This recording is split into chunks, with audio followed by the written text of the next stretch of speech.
இறையேசுவிலே பிரியமான சகோதர சகோதரிகளே, உங்கள் எல்லோருக்கும் ஆண்டவராகிய இயேசு கிறிஸ்துவின் பெயரால் காலை வணக்கங்கள் மற்றும் வாழ்த்துக்கள். நான் உங்கள் அகஸ்டின் வேதியன். இன்று ஏப்ரல் மாதம் 27ஆம் தேதி 2025ஆம் ஆண்டு. ஆண்டவரின் மடியில் 5 நிமிடங்கள்.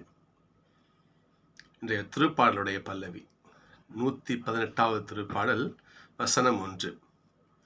ஆண்டவருக்கு நன்றி செலுத்துங்கள், ஏனெனில் அவர் நல்லவர்.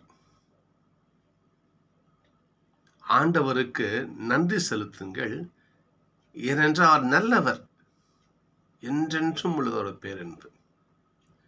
அவர் நல்லவர், எனவே தான் தன் பிள்ளைகள் நல்லா இருக்கணும்னு ஆசைப்படுறார். சகோதரர்களே, அற்புதமான பல்லவி இன்றைக்கு. ஆண்டவர் நல்லவராக இருக்கிறார். ஏசப்பா ஏன் இறந்தாருன்னு கொஞ்சம் ஆழமா சிந்திச்சு நம்ம பார்த்துருக்கோமா? என்னைக்கா பார்த்துருக்கோமா? அவர் ஏன் கொல்லப்பட்டார்னு பார்த்துருக்கோமா? அவர் செம்மறியாக நமக்காக பாவத்திற்காக மரிக்க வேண்டும். அது ஆண்டோடைய தந்தையுடைய சித்தம். இருந்தாலும் இந்த மக்கள் ஏன் அவரை பகை உணர்வாகவே பார்த்தாங்க? பரிசேயர்கள், சதுசேயர்கள், மரலறிஞர்கள்லாம் ஏன் அவரை பார்த்தாலே எதுக்கு கடுன்னு இருந்தாங்க? என்ன காரணம் சிந்திக்கிறோம். நான் அவரை பார்த்தாலே அப்படியே வெள்ளி எதிரங்கிற மாதிரி இவன் எப்போ ஒழிவான்னு காத்துட்டு இருந்தாங்க பரிசேயர், சதுசேயர்லாம். ஏனென்றால் தங்களுக்கான இடம் காலியாகி அந்த இடத்துல ஏசப்பா வந்து உட்காந்தா நம்ம கெதி என்ன ஆகிறது? மக்கள் மத்தியிலே செல்வாக்கு ஆண்டவருக்கு உயருது, இவன் பயப்படுறான். இவன் அப்ப எல்லா மக்களெல்லாம் அவங்க பக்கம் போயிட்டோம்னா நம்ம சீட்டு காலி ஆயிடும். நாம் மக்களை ஏற்றி பிழைக்க முடியாது, ஏமாற்றி சாப்பிட முடியாது. எனவேதான் இயேசு எப்போது ஒழிவாரன்னு காத்துட்டு இருந்தாங்க. அப்போ தங்களுடைய இடம் பறி போகின்ற பொழுது அவனுக்கு அப்படி எரியும். அவ்வளவு எதுக்குங்க இந்த காலத்தில் வச்சுக்கங்களேன். ஏன் ரொம்ப எசப்பா காலத்துக்கு ஏன் போகிறோம்? இப்போ வச்சுக்கங்களேன், ஒரு ஒரு ஒரு கட்சியிலையோ இல்லை ஒரு அலுவலகத்திலையோ ஒரு அமைப்பிலையோ ஏதோ வச்சுக்கோமே, ஏதோ ஒரு துறையிலையோ ஒரு தலைவர்காரன் வச்சுக்கோமே, அந்த தலைவர் பொறுப்பு மாறுதுன்னு வச்சுக்கங்களேன், தனக்கு எதிர்த்து நிற்கிறவனை கொலை கூட செய்வாங்க. ஏனென்றால் நான் தான் அதிகாரத்தோடு இருக்கணும், எனக்குத்தான் எல்லாம் இருக்கணும், என் இடத்த எவன் வரக்கூடாது, என் இடத்தினுடைய பொறுப்பை யாருக்கு நான் கொடுக்க மாட்டேன் என்று அது மனித இயல்பு. எனவேதான் மனுஷனுக்கு நல்லாங்கிற பட்டம் இல்லை போல இருக்கு. எனவேதான் ஆண்டவர் நல்லவர்னு திருப்பால் நீங்க சொல்லுது. ஏனென்றால் கடவுள் நல்லவராக இருந்தார். எனவேதான் தன்னுடைய பணி பொறுப்பினை சீடர்களுக்கு அள்ளி வழங்கிட்டு போனார் ஆண்டவர். இன்னைக்கு முதல் வாசகம் பார்க்கணும். இன்னைக்கு பேதுரு வழியாக திருத்தூர் வழியாக எத்தனை அற்புதங்கள் அறிஞ்சு ஆண்டவர் செஞ்சாரு பாருங்க பாப்பா. செய்தார் பாருங்க பாப்போம். திருத்துதர் பணியில இன்றைய வாசகத்துல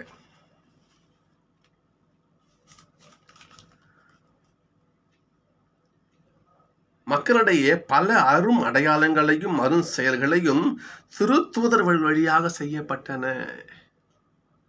ஆண்டவர் செய்தார். பேதுரு நடந்து போறாரு, அவருடைய நிழல் விழாதா, எங்க மேல படாதா என்று மக்கள் நோயாளிகளை ஒன்று கடத்தி வைக்கிறாங்க ரோட்ல. அவர் நடந்து போறாரு, போகின்ற பாதையெல்லாம் விசுவாசத்தோடு யார் வராங்களோ அனைவருக்கும் ஆண்டவர் நலன் கொடுத்தார். தன்னுடைய பணியை கடவுள் பகிர்ந்தளித்தார் தன் பிள்ளைகளுக்கு. இன்றைக்கு நட்சத்திர வாசகமாக தான் பாருங்க பாப்பா. இன்னைக்கு உலகெங்கும் சென்று படைப்புகள் நற்செய்தி சொல்லுங்க, என் வார்த்தையை அறிவிங்க. நீங்கள் எதை இங்கே கட்டுகிறீர்களோ அது அங்கே கட்டப்படும். எப்பேற்பட்ட ஒரு பொறுப்பினை கடவுள் திருச்சபை கொடுத்துட்டு போறாரு பாருங்க ஆண்டவர். நீ எதை இங்கே கட்டுகிறாயோ அது அங்கே கட்டப்படும், நீ எதை மன்னிக்கிறோ அது இங்கே மன்னிக்கப்படும், நீ எதை மன்னிக்காமல் விட்டுற அங்கே மன்னிக்க மாட்டேன். எப்பேற்பட்ட ஒரு செயலை ஏசப்ப தன் பிள்ளைகளுக்கு கொடுத்துட்டு போறாரு பாருங்க. தன்னுடைய பணியை பகிர்ந்து கொடுக்கிறாரு பாருங்க. நான் தான் செய்வேன் என்று 2ஆம் வாசகம் பாருங்க, யோவான் திருவெளிப்பாட்டில் பாருங்க பார்ப்போம். யோவான்னு எழுது, 7 திருச்சபைக்கும் கடிதம் போடு, இந்த நற்செய்தி சொல்லு போயிட்டு இல்லைங்களா. 7 திருவாவையும் சொல்லுங்க பார்ப்போம். என்னது? எஃபேசு, செமிர்னா, பெருகாம், தியேத்ரா, அந்த 7 திருவை பேரும் வருது பாருங்க. பிலதெல்பியா, 7 திருச்சபைக்கு நீ கடிதம் போது, நற்செய்தி சொல்லு நீ என்று தன்னுடைய பணியை இறைமகனான இயேசு தன் பிள்ளைகளுக்கு சீடர்களுக்கு கொடுத்துட்டு, நீ செய்ய இதை, நான் உங்களோடு இருக்கிறேன், உலகெங்கும் போங்க, நச்சு அறிவிங்க, நான் உலகம் முடிய மட்டும் என்னாலும் உங்க கூட இருக்கிறேன் என்று ஆண்டு சொல்லியிருக்கார். அப்பேற்பட்ட பொறுப்பினை திரு அவை கொடுத்திருக்கிறார், குருக்களுக்கு கொடுத்திருக்கிறார், 1000 பெருமக்களை கொடுத்திருக்கிறார். சகோதரர்களே, நம்மால் இந்த காலத்தில் அந்த திரு அவையை நாம் மதிக்கணும், நாம் திரு அவையின் வார்த்தைகளுக்கு கட்டுப்படணும் நாம். ஏனென்றால் திரு அவை என்பது ஆண்டவருடைய அருளை ஆசிரியை பெற்று தருகின்ற வழி. அது சகோதரர்களே, திரு அவை கடவுள் நம்மிடத்தை வந்து சேர்கின்ற ஒரு வாய்க்கால். எனவே அருட்தந்தையர்களை, அருட்சகோதரிகளை, 1000 பெருமக்களை அனைவரையுமே நாம் மதித்து போற்ற வேண்டும். இப்படி எடுத்துக்கலாமே. ஏன் கடவுள் எங்கள் வழியாக செயல்பட மாட்டாரா? சத்தியமாக தன்னுடைய பிள்ளைகள் எல்லோரும் மூலமாகவும் ஆண்டவர் செயல்படுவார். ஆண்டவர் என் மூலமா செயல்படுவார், உங்கள் மூலமா செயல்படுவார். என்ன ஒண்ணு, நாம் அவருடைய செயல்பாட்டை பெற்று கொடுக்கின்ற வாய்க்கால் நாம் தூய வழியா நாம் இருந்தால் நம் வழியாகவும் அவர் செயல்படுவார். சகோதரர்களே, இன்றைக்கு தியானம் இதுதான். கடவுள் தனக்கான இடத்தை அப்படி பிடிச்சுக்கிட்டு வலிந்து பற்றி கொண்டிருக்க கருதல அவர் அந்த பிள்ளைகளுக்கு அள்ளி கொடுத்தார். அதை இப்போ நாம என்ன பண்ணுவோம்? ஒரு பொறுப்பில் இருப்போம், ஆனால் ஏதோ அமைப்புன்னு வச்சுக்கோமே, ஒரு தலைமை பொறுப்பில் வச்சுக்கோங்களேன், நாம் நமக்கான பீரியடு முடியுதா அதை இன்னொருத்தர் பகிர்ந்து கொடுப்பேன். எப்பா நீ வந்து வழி நடத்துப்பா, வயசாகி போச்சு, இளைய தலைமுறை தான், நீ செய்ப்போ. நாம் செஞ்சிருக்கோமா?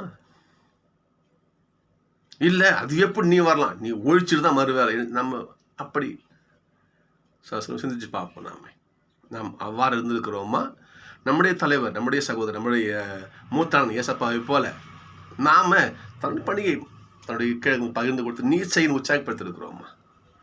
அப்படி அவர்களை உற்சாகப்படுத்தாமல் மட்டம் தட்டி இருந்தால் அந்த தருணம் வருத்தப்படணும். நாம் அவரோட மன்னிப்பு கேட்போம். இனி வரும் காலங்களிலே நமக்கு இளையோருக்கு இல்லையா ஒரு கைடாக இருந்து, எப்பா நீ செய்ப்பா, நீ செய்ப்பா என்று அவர்களை முன்னேற்றி விட ஒரு ஏணியாக பாலமாக இருக்க ஆண்டவரை ஜெபிப்போம். கடவுள் நமக்கு நிச்சயம் ஆசீர்வதிப்பார். ஆசீர்வதிப்போம்.